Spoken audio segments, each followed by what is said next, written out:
Yes, reka baramutse cyane bakunze ba Black Media nizera ko mumeze neza cyane nkuko mubona turi ku kibuga cy'indege International Melchior Ndadaye twaje kwakira equipe ya Flambeau Centre ivuye mu gihugu ca Libya gukubita umwarabu ibitsindo bibiri ku bindi equipe itera ibandanya mu matsinda agira kabiri muri CAF Champions League ndi kumwe na mugenzanje Pablo meze gute abana mize neza risha abantu barabona ko turi kuri kibuga mpuzamakungu ca Melchior Ndadaye ubwo toje kuraba equipe ya Flambeau Centre nyuma yo gutsinda equipe ya Al Akdal kubanganije bibiri ku muhira ku Stade Ntwari ibitsindo barirenja bine bitatu ubwo nazo ko gahunda ni nziza cyane ubwo rero baratubona tuje kwakira club nivyo nsikwe nyine n'abandi benshi baje kwakira no equipe ya Flambeau Centre ariko twakubonye mwinshi musa ni sawa cyane nta kibazo genda bimoshi bindi byabasirimu cyane ubwo rero ni gahunda nziza cyane abakunzi ba Black FM abakunzi ba Black Media tuje kureba equipe ya Flambeau Centre ubwo turabe nyuma yo gutsinda equipe ya Al Akdal gahunda ikurikira ni equipe ya Singida bizokoroha turavye uburyo inkino zibiri batweretse ku match twaravye ngaha kuri Stade Ntwari ndetse na match bari korakina muri Libya uravye schema tactique canke so ivyo Dodi amazimi sare karakina muri equipe ya Flambeau Centre n'uburyo biteguye biroroha ko equipe ishobora gushika mu matsinda gasezera equipe ya Singida Black Stars risha ni motivation ikomeye uravye ugwego rw'ama club y'aba Singida y'aba equipe ya Flambeau Centre ukwanare ma club ari muri CAF Competition CAF ndetse na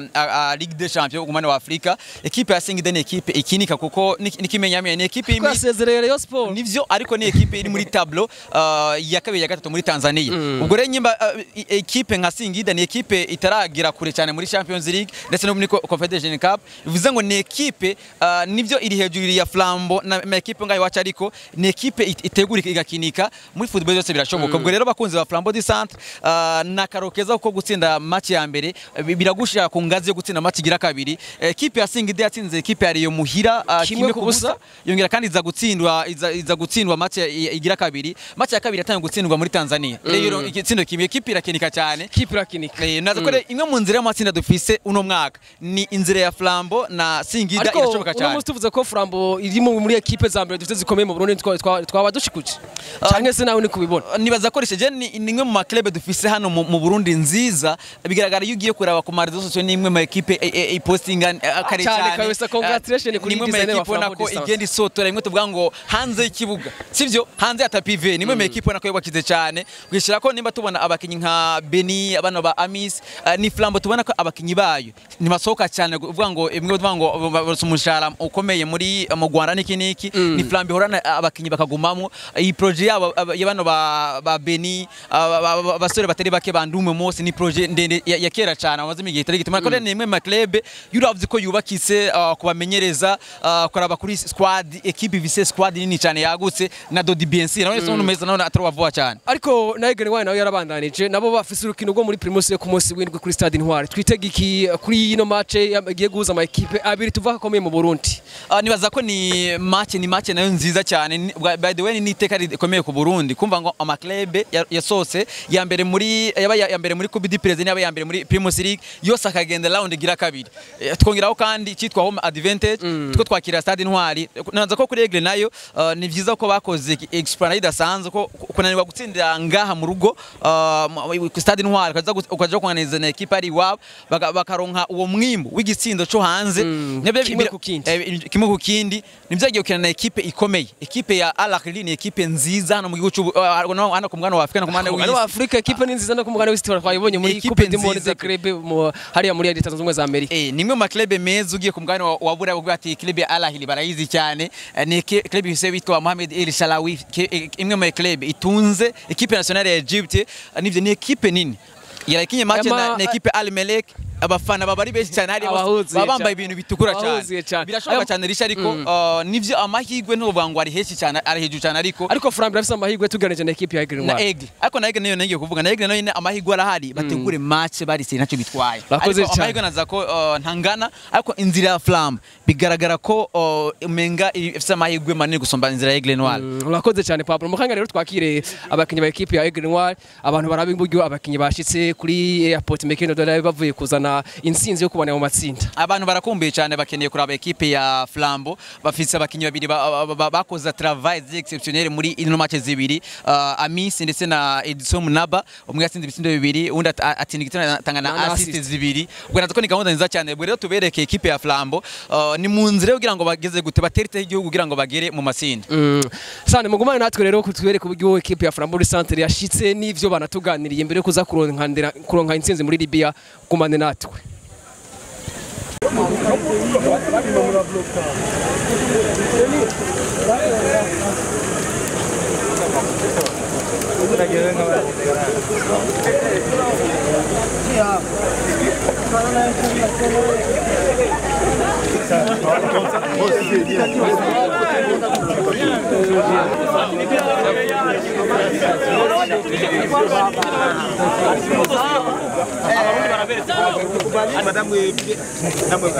Murakinye neza cyane murakina muri hamwe murakina neza muratsinda ibitsindo bibiri kuri bibiri muca muraronka uburenganzira bwo gukina n'izindi ekipe dusoje kubura bakimana rero ini kadori ndabaha gashingo ndabaha motivation ndabaha igihe mwari no ugomba kuja muri byo ndababwira mwakina neza mugatsinda zoba miliyoni 50 areri za miliyoni 50 ndabaha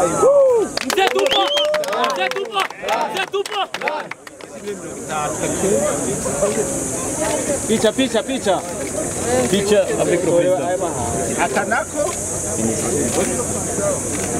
akanako na mahera ya ministeria yari kila joueur yari amwemeye kuzomwa majana $300 none rero igihe mwagenda mwagiye mutwaye bace tuyababikira rero areni n'ibihumbi $7,800 arena nayo wanyu muce mugenda muyahe umuryango wanyu yifashishe murakoze cyane rero muri hamwe mwimirije gukina urukino rukomeye cyane n'ababanyi bacu kandi nta bwoba turavye urukino mwakinye neza cyane murakina muri hamwe murerekana ikintu mwiza cyane gituma muronka n'intsinzi none basabye rero muce mugira ikintu cyitwa discipline muce hamwe urwo rukino muzokina kwa mungu basundukiro kwa mundwi zibiri muzokina na Aigle Noir cyangwa muzotanga ku stade Noir basabye rero abantu bati Flambeau Centre equipe ya mbere yaje mukerekane umunsi wa no munsi uradukeje konsisi twarose tubanze dushime kwanza ku masengesho mwadusengeye nk'umuvyeyi urabona yuko ayo masengesho yashoboye kuduherekeza kandi akadushikana ku ntsinzi rero niteka kuri twebwe niteka ku mugwi wacu niteka ku Burundi turashimye bivuye ku mutima kano gasabuni muduhaye ikintu gikomeye ku miryango yacu gifite ico kizodufasha kandi bigiye kuduha ingoga yo gukora cyane turabashimiye tubemerera yuko izo mudusavye natwe y'indero nkuko mwabivuze no kwitanga no gukora tuzobibandanya murakoze cyane.